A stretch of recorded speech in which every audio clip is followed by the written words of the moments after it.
Hi there, this is the Common Magician with something interesting to show you.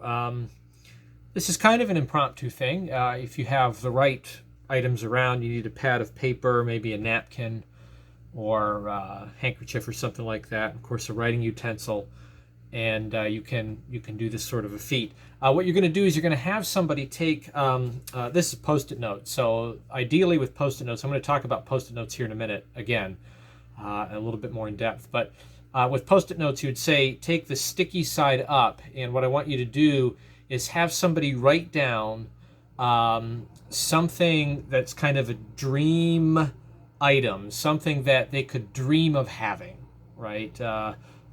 You'll probably never get this in your lifetime, but it would be wonderful if you could get it, okay? And they might write something down. I'm just going to write X in this case here, because it's just going to stand in for our point. Okay, they'll do that, and then what you do is you say, now I don't want to see it. It doesn't really matter if I see it, but what I want you to do is just fold it up and fold it in half so that the sticky side closes it up, and then go ahead and tear it off, and then you can take it from them, right? And you say, everybody's going to do this, and what I want you to do is I want everybody to write down on a Post-it note or on a piece of paper the most ridiculous thing in the world, the thing that nobody would ever want. Try to use your imagination, choose things that are just really out of this world strange, okay?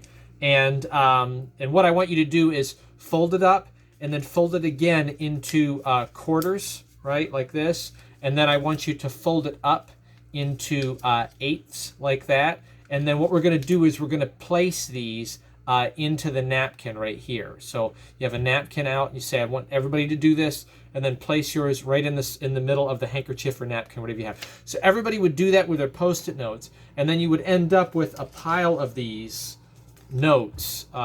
You want to do this with like 5 or 6 people or more. You could break up the pad into different parts and pass it around.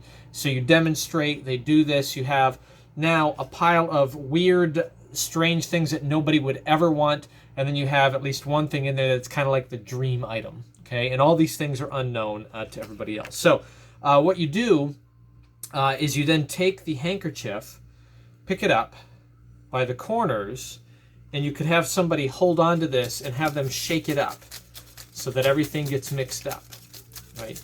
Then what you do is you take the handkerchief back and you say, I want you to watch very closely. I'm going to reach in very fairly, and I'm just going to remove one item. Just one item.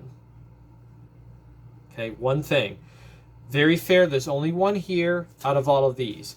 And what we're going to do is we're going to see if I picked right. So I could have picked all of the goofy, strange things that you had, or I could have picked maybe this dream item, right? And then what you do is you can raise the tension. You go around the room and you have everybody say the weird things that they thought of, and you have a good laugh about it, right? There's some some family games that work in this way, right? Apples to Apples, this kind of, weird, funny, humorous setting, categories, right? Those kinds of things. So it's kind of like that. You get that sort of audience involvement where people get to share out their strange ideas, and you get to have a good laugh about it, right? And then you get down to the last person that had the dream item, and they, whatever it is, maybe a speedboat or something like that. And then you take the paper that you picked out, and you open it up, and you show that you picked, again, Post-it notes. You show that you picked, there's X, okay, speedboat, whatever it is. So the idea here is that you can do some mentalism, relatively impromptu, with a thumb tip. So a thumb tip can be used as a switching device. I remember seeing someone make the comment somewhere. I don't remember where it was on, either a social media comment, Instagram or something, where someone made the comment about Jay Sankey, right? And they said, Jay Sankey learned the bill switch and then he created 100 tricks, right? And that is true. Jay Sankey and a lot of other people, Gregory Wilson, Dan Harlan, some other people have several different kinds of bill switch tricks. They're really just a $100 bill switch, but they are uniquely different presentations, and they're not all switching presentations. Some of them have very buried kinds of meaning to them that are not overtly bill switch, right? And this is kind of one of those. We're essentially doing the bill switch, but we're doing it as a billet switch twice, right? The first time is a bill switch, and that's where you take the item of interest and you demonstrate, I want you to fold it into eighths. And in that motion, you're doing the bill switch. Pick your handling, whatever, but you're doing the clean thumb tip bill switch. And I know that there's some people out there that say, those purists, and I know I am mocking you, but I don't really mean to mock you. I just want to make a point here. There are some purists out that say, well, you don't need a thumb tip to do a bill switch. I've got bill switches that I do that don't have the thumb tip. You just need a good palm, whatever. I hear what you're saying, but it is undeniable. It is absolutely undeniable that when you use a thumb tip for the bill switch, that kind of handling, you can be absolutely clean. That is the benefit. There can be zero question that you have one piece of paper the entire time. It's what you start with in your hands. It's what you end with in your hands. There is nothing else there, and that's what I'm after. That's what we're after here. That's the benefit of the thumb tip when doing that. So because there are those subtlety demonstrations that you can show with the thumb tip. For this, I used a king size, a true king size thumb tip that actually has a magnet in it. Again, trying to build on some of the things that we've been talking about the thumb tip and what you choose. This is a huge, massive thumb tip, full size. I had another one I was using earlier that was a kind of a shaved down version, right? You can see this one was cut down for a specific effect. I like to use it. It was nicer if it was cut down. This is a full king size thumb tip that has a magnet in it, and because of the space, you can certainly do the bill change handling and not have to worry about the real estate of that magnet. You could do a lot of other things with this too, with the magnet inside, a neodymium magnet. It handles fine. At the end of all of this, I'm going to talk about thumb tip handling and various kinds of philosophies behind that. It'll probably be the last video in the series where I'll talk about size, how it fits, how it should fit, right? And some of the different arguments are how you can manipulate a thumb tip that you buy generic to make it work better for you.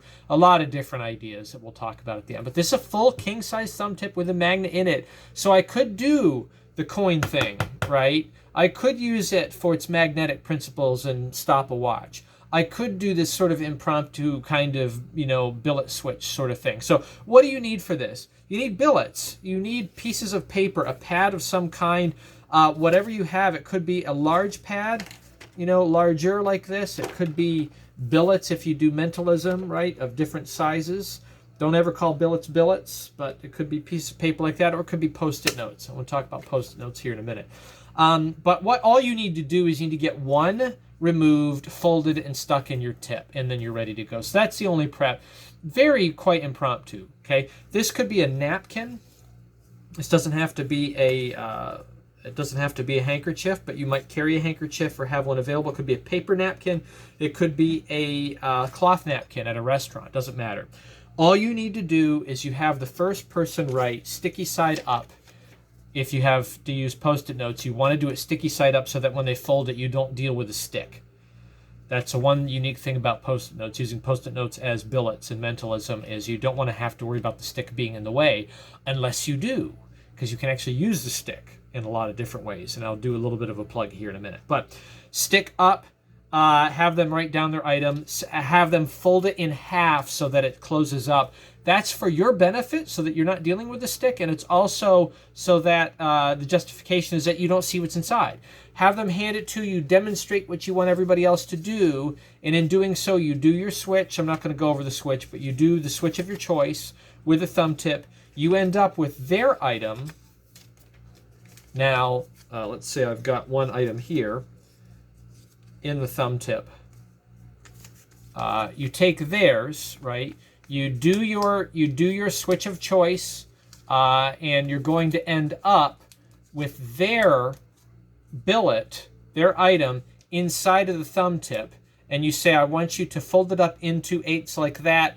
This is where I've done the move. I've done the switch. I've got theirs now. I've switched out for the one that was in there, the dummy. I dropped the dummy onto the napkin. With Post-it notes, they're hard to open because of the stickies holding it shut. So it's nice to do that because you can leave it free and clear. Nobody's really motivated to pick it up and try to open it. Then you have everybody else do the same thing. They drop their billets into the middle, and then the rest is history, as they say, right? You fold it up by the corners. You have someone shake it. You take it back. You very freely, subtly show the hand empty as you reach in. And in this motion, what you're going to do is leave the thumb tip behind, and you're going to take the billet out of the thumb tip. This is the one you have. Discard this stuff, put it in your pocket. Have everybody say what they had. You don't have to go through and open up all these things.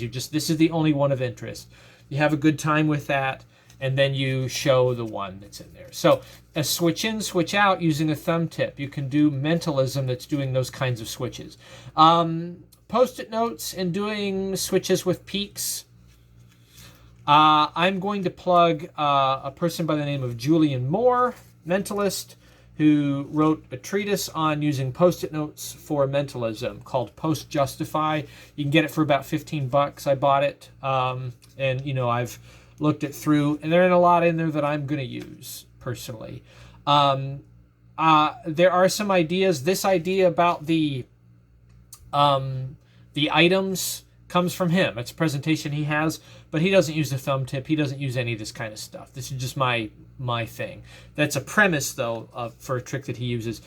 What he talks about in that for mentalism for Post-it notes, just kind of as an aside, it uses the stickiness of the Post-it note is really what the treatise is about, right? The booklet is about that. It's about using the stickiness in various ways to perform mentalism. My takeaway from it, there's some good stuff in it as far as just using Post-it notes in general, because they're common. They're more common than that, right? Which is what mentalists typically work with.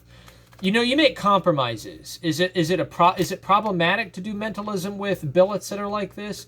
No, it doesn't have to be. Just do it, whatever. But there are some people that say, well, something like a Post-it note is more real. It's more here and now and tangible than something like that. You'd want to do that. If you're into mentalism and you feel that way, you might want to look at this. But my takeaway from it is that a lot of the stuff that he talks about in the booklet has to do with using the stickiness, and there's a lot of kind of pie in the sky sort of stuff. Like, if you listen to how the billet is opened, you can tell which one it is. There's like a lot of old turn of the century kinds of write-ups on magic that are like that. It's like, yeah, I hear what you're saying, but that's not realistic, right? There's a lot of that in there. Okay, so buy at your own risk. It's not very expensive. Got some good information on it, especially if you're a mentalist, about using Post-it notes for mentalism. But anyway, that's my idea, that you can impromptu use a regular unloaded thumb tip, get a quick load from available paper, and then do a presentation using found items. That's mentalism, right?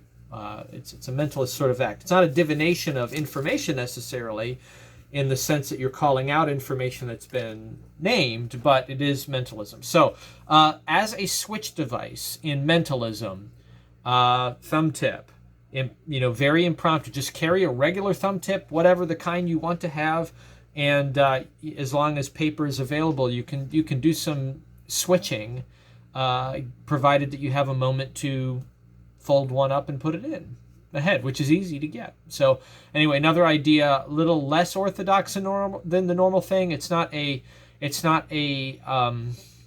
vanishing or materialization receptacle, but as a switching device using the various types of bill switches and billet switches that are out there to do it. And you show yourself completely clean in subtlety. Okay, so anyway, another idea, less orthodox uses, impromptu use, mentalism with a thumb tip. All you need is paper, something to write with, and a plan.